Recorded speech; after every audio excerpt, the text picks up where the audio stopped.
produk yang berkualiti, dia menjadi nadi kepada satu-satu perniagaan tu. Selain daripada pembeli kan.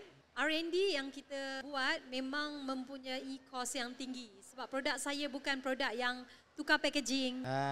So ini internally buat? Kita internally buat. Kita ada saintis, kita ada beberapa produk yang kita bekerjasama dengan, contohnya produk yang asal BioNest ni kita bekerjasama dengan UKM juga.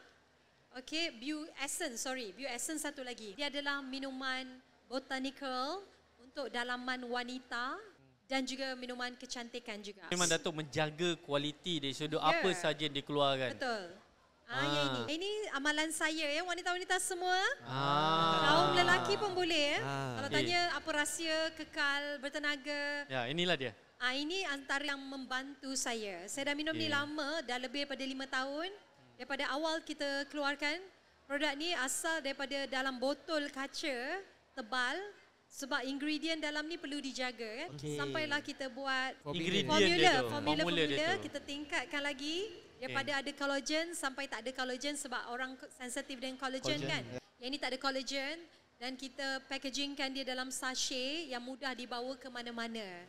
So ini yang saya amalkan daripada dulu, daripada pelancarannya yang pertama sampailah ke hari ini. So kita kerjasama dengan UKM untuk dapatkan formula yang terbaik. Saintis kita pun kita ada in-house saintis juga untuk setiap makanan kesihatan dan juga minuman kesihatan. Dan produk kecantikan kita buat di kilang yang terbaik di seluruh Asia Tenggara. Kita tak buat produk yang dah ready, tukar packaging, tak. Timbang kilo tak ada? Timbang kilo tak. Kita buat daripada zero.